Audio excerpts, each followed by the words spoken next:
said, there are few things money can't buy. Money can buy a clock, but not time.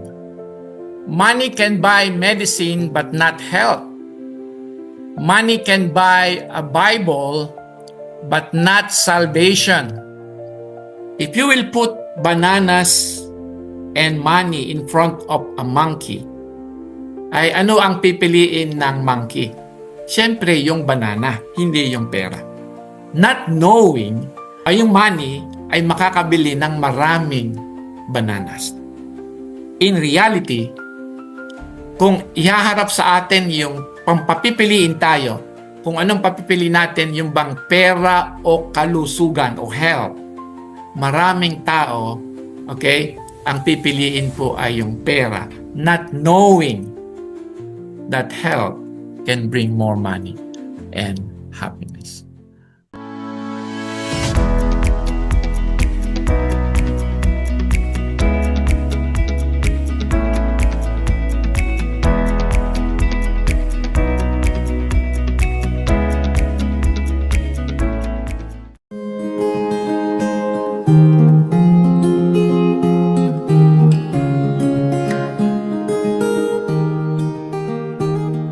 Good morning and greetings from Southern Asia Pacific Division. Thank you din, Sister Lil Sabukuhan, for the invitation. Alam nyo, this is my first time to know Moving On International Ministries. And I was informed the other day that this group ay yung mga hindi nakaka-attend sa church because of certain physical conditions. So whatever your conditions are, brothers and sisters, may the Lord be very close sa ating lahat. Good morning po ulit sa inyong lahat. Good morning here in the Philippines. Good evening kung saan mang sa ibang bansa. And greetings from Southern Asia Pacific Division. Let me start this with this quotation I received from a friend some time ago. He said, there are few things money can't buy. Money can buy a bed, but not sleep. Money can buy a book, but not knowledge. Money can buy a house, but not a home. Money can buy a clock, but not time. Money can buy medicine, but not health. Money can buy a Bible, but not salvation. Money can buy works, but not faith. Money can buy gifts, but not grace. Agree po ba tayo sa message na ito? So brothers and sisters, with these thoughts in mind, I would like to bring to you the title of our message, as we know earlier. Yun pong Encounter with the Millionaires. Or in other words, Jesus' encounter with the millionaires. Or maybe in our time, they could be billionaires or trillionaires. Our key text is Matthew 6, verses 21. For where your treasure is, there your heart be also. So as we go along, dito po sa title ng ating message ngayon, we will answer basically these three questions. Take note po yung tatlong R, yung reason, yung response, and result. So the first question was, what was the reason these millionaires wanted to see Jesus? The second, what was Jesus' response? What was the result of their encounter with Jesus? So take note, these three R's. So who are these millionaires? Natin pong titingnan. Now, both of these millionaires were men of influence. Maybe in our time, they are riding limousines or they have their own luxury cars. They may be politicians. They have bodyguards wherever they go. Both were men of influence. Both wanted to see Christ for some reason. Both wanted to see Christ. Both met Jesus in their riches. Money was the driving force in their life. Okay? So they have money, they have positions, they have possessions, and they have power because of their riches. One millionaire was highly respected, and the other millionaire was a hated individual for some reason in their society.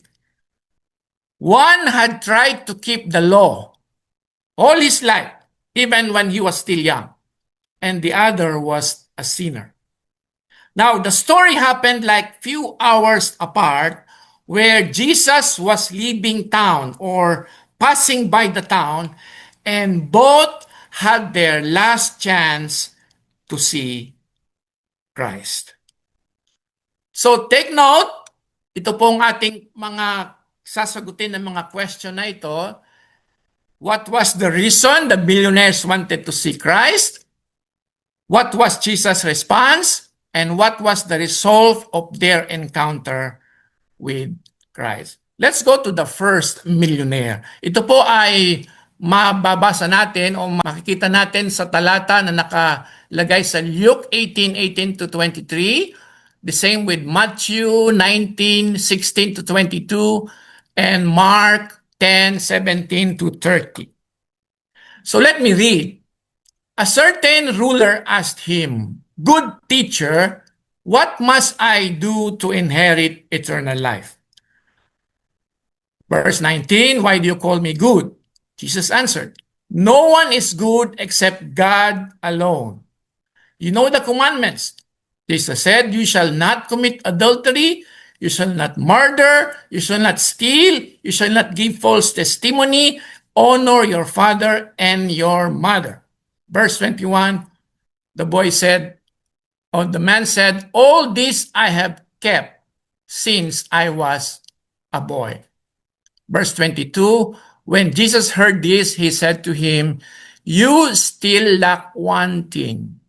Sell everything you have and give to the poor, and you will have treasure in heaven.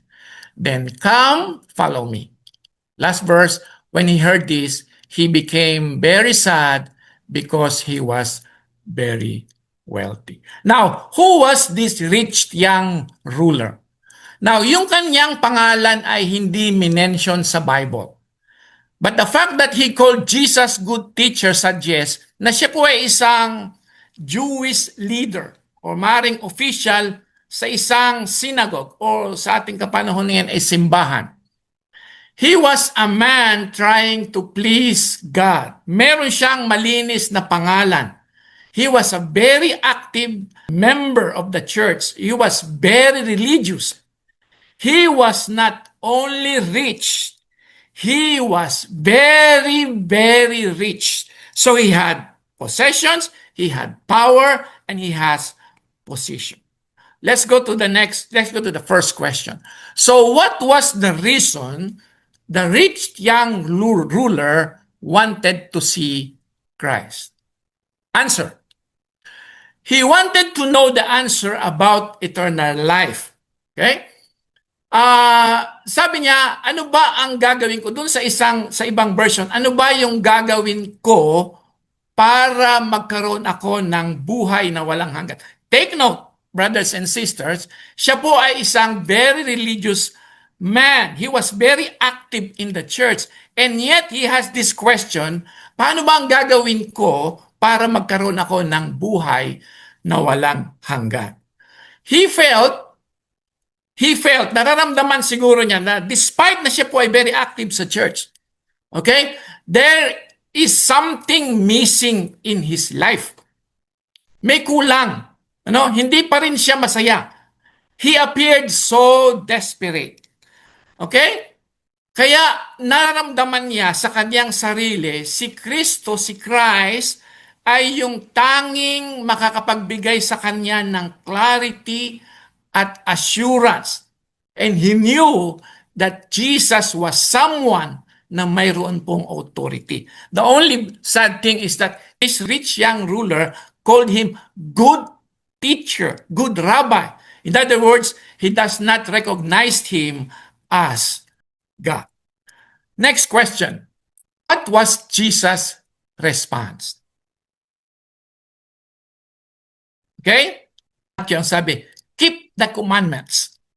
Now, Jesus reminded him about the seventh, thou shalt not commit adultery. The sixth, thou shalt not kill. Eighth commandment, thou shalt not steal.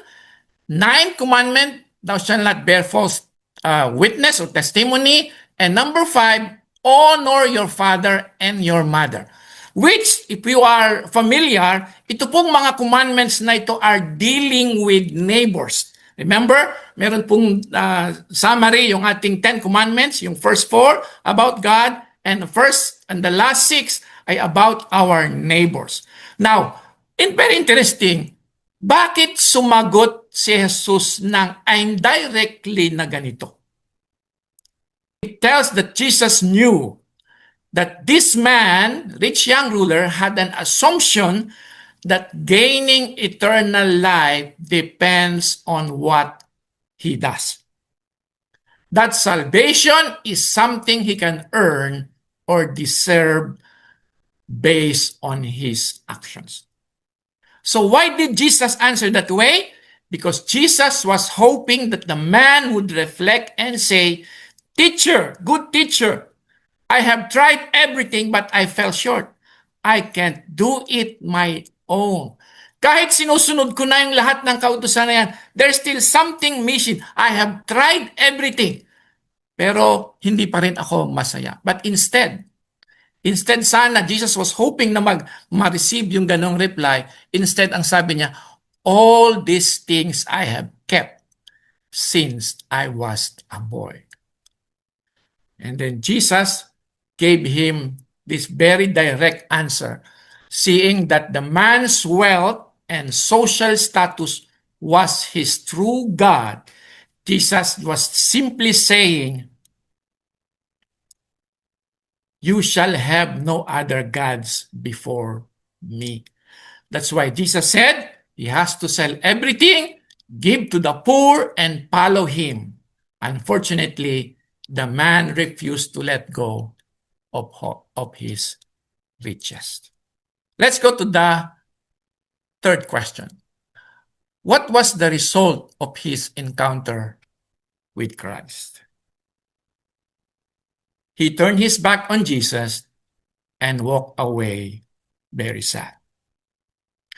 He walked away very sad not because Jesus was asking too much, but because his wealth was his true God. He still had his possessions. Mayaman pa rin siya after ng kanilang encounter ni Jesus. Mayaman pa rin siya. He's still a good person. He came to Jesus a lost man. He went away a lost man. Very sad. And ironically, we never hear from him again in the scripture. His story fades into history. His wealth became the barrier between him and eternal life. Let's move on to the second millionaire, and I know we are familiar with his story. His name was Zacchaeus, written in Luke chapter verses 1 to 9. Let me read. Jesus entered Jericho and was passing through. A man was there by the name of Zacchaeus. He was a chief tax collector and was wealthy. He wanted to see who Jesus was, but because he was short, he could not see over the crowd. So he ran ahead and climbed a sycamore fig tree to see him, since Jesus was coming that way. When Jesus reached the spot, he looked up and said to him, "Zacchaeus, come down immediately. I must stay at your house today." So he came down at once and welcomed him gladly. All the people saw this and began to mutter, "He has gone to be the guest of a sinner." But Zacchaeus stood and said to the Lord, "Lord, look, Lord, here and now I give half of my possessions to the poor.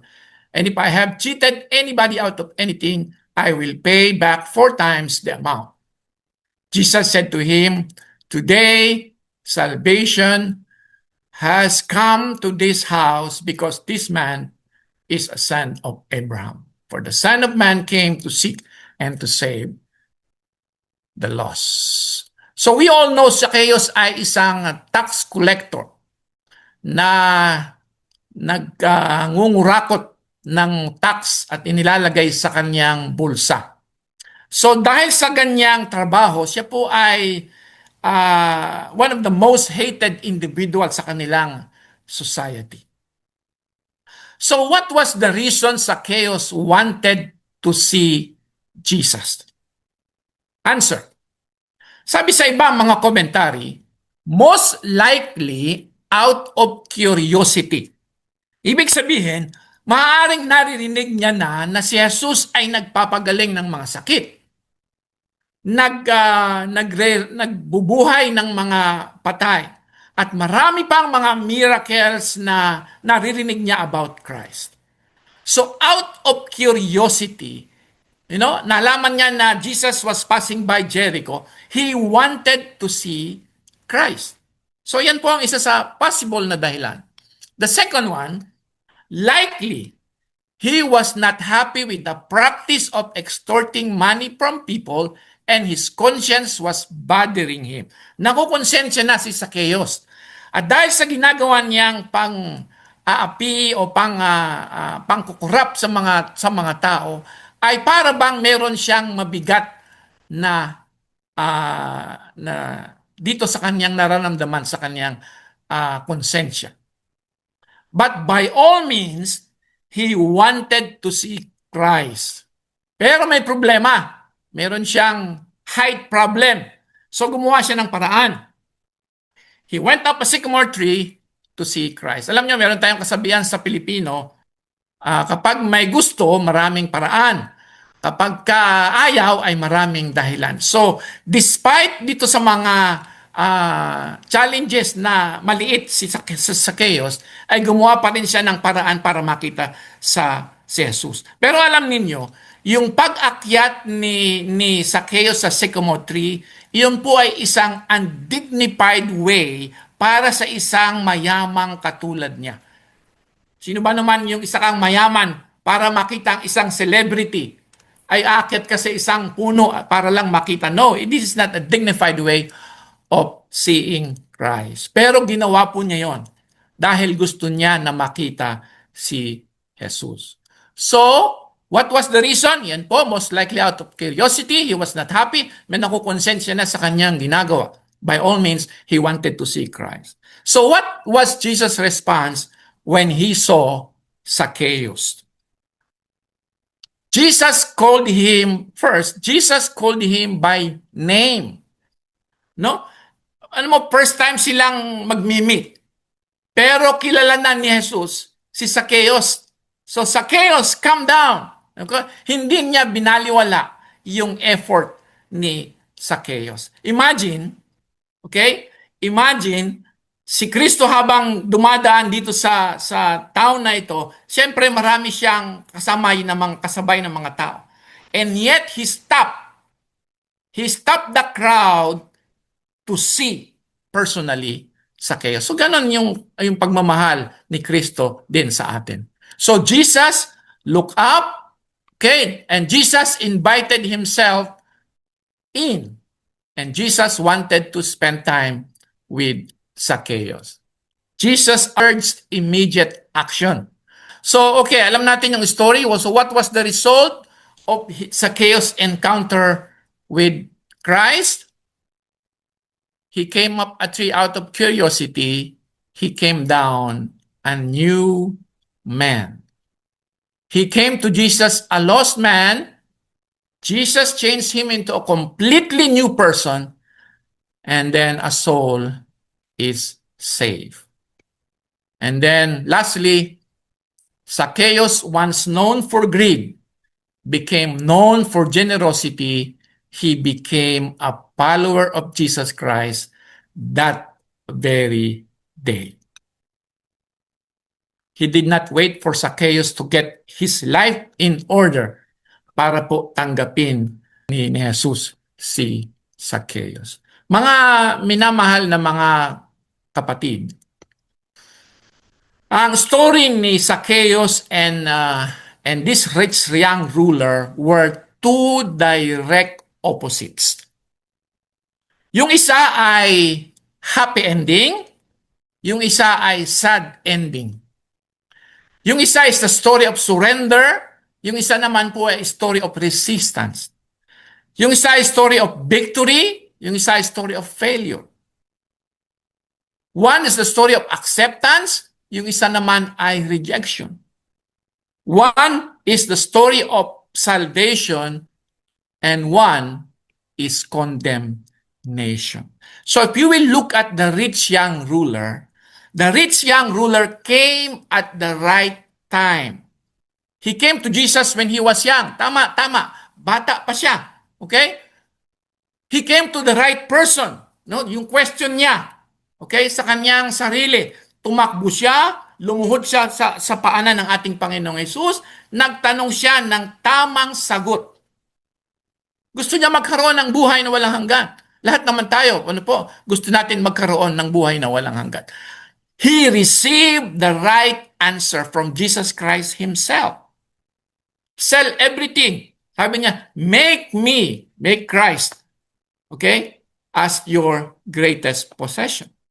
Unfortunately, he made the wrong choice. Kaya sabi sa ating text, he went away very sad. As to Zacchaeus, he came also at the right time when he was despised by the society, when he was feeling guilty.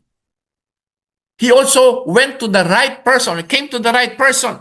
The only difference is, wala siyang tinanong kay Jesus, wala. He just ran ahead and climbed a sycamore tree. Fortunately, by God's grace, he received an unexpected invitation. Jesus called him by name. You know, Jesus wanted to spend time with him, and he received the right answer.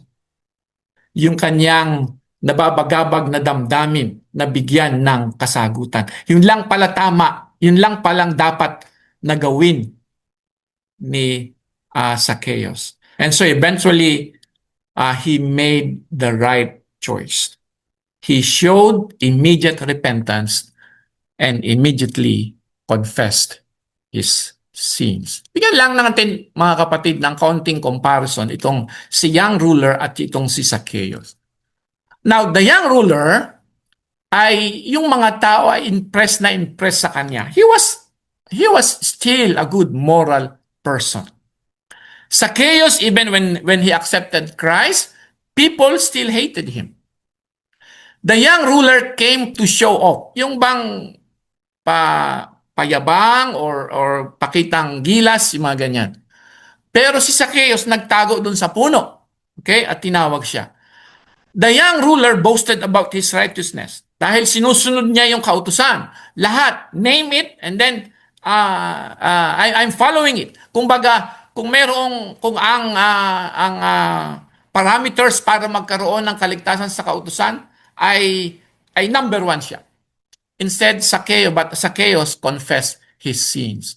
The young ruler, after meeting Jesus, hung onto his money.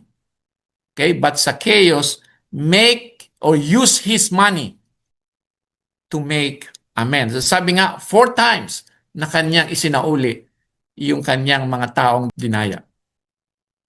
When Jesus spoke, the young man went away dejected. When Jesus spoke, Zacchaeus received Jesus joyfully.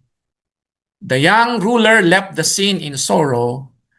Zacchaeus had Jesus over to his house. Jesus compared the young ruler being saved to camel going through the eye of a needle, but Jesus announced salvation had already come in Zacchaeus' house. Brothers and sisters, the story of rich young ruler and Zacchaeus tells us what it costs to follow Christ and what is lost when you walk away. To follow Christ, it will cost us everything. It costs everything. Surrendering everything to Him and make Him the first place in our lives. Our worries to Him, our fears to Him, our life to Him. The greatest lesson na gusto ko pong iwan sa inyong ngayong umaga dito sa Pilipinas is this. Money is not what these stories are about, or at least not all that they are about. Ito po ang gusto kong lesson na gusto kong iwan sa inyo ngayong umaga. God is not looking to take away our possessions. No, we must all give up relying on our own efforts to earn salvation. Okay? Hindi naman lahat hihingi ng Panginoon. No? Give to the poor in everything. God is trying to imply, okay, He is looking to make Christ to be our greatest possessions. Yun lang. God wants us to make Christ as our greatest possession. Because kung nasa atin si Kristo, okay, we have everything. He is everything. Mga kapatid, so what's our story? How have you encountered Christ? What one thing would you have trouble leaving for God, if there is? Is there something in my life, in our life, I'm not willing to give up in order to follow Christ? Merong isang mayaman na tao, kilala natin to lahat, si Jack Ma, yun po ay Chinese billionaire. Ang sabi niya, if you will put bananas and money in front of a monkey, ay ano ang pipiliin ng monkey? Siyempre, yung banana, hindi yung pera. Not knowing ay yung money ay makakabili ng maraming bananas. In reality, kung ihaharap sa atin yung pampapipiliin tayo, kung anong papipili natin, yung bang pera o kalusugan o health, maraming tao, okay, ang pipiliin po ay yung pera, not knowing that health can bring more money and happiness. Mga minamahal kong mga kapatid, how have you encountered Christ? Meron lamang po tayong dalawang choice. Just like the story of Zacchaeus and the rich young ruler. Two choices. We can walk away very sad with a heavy heart because we cannot give up our possessions. Yung mga idols, taking God's as first place, taking God first place in our hearts. Or we can go home to welcome Jesus into our home, just like Zacchaeus, to make Him the honored guest in our lives. Ang prayer ko sa inyo ngayon is, huwag tayong lumakad ng malungkot. Huwag nating ignore yung kaniyang voice. Kung hindi, I want to be changed. Gusto kong mabago, katulad ni Zacchaeus. Sana po itong maiksing pag-aaral natin ito ay magdulot sa atin ng tamang choice. Lagi nating pipiliin ang ating Panginoong Hesus.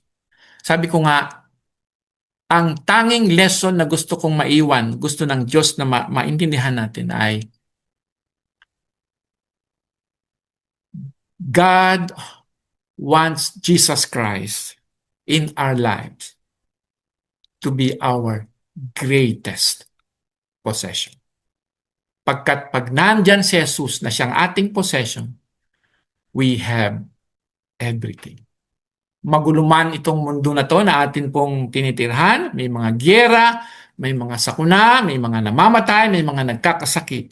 If we have Christ in us, ano po ay we have everything. Pagpalain po kayo, mga kapatid, sa atin pong pag-aaral ngayong umaga.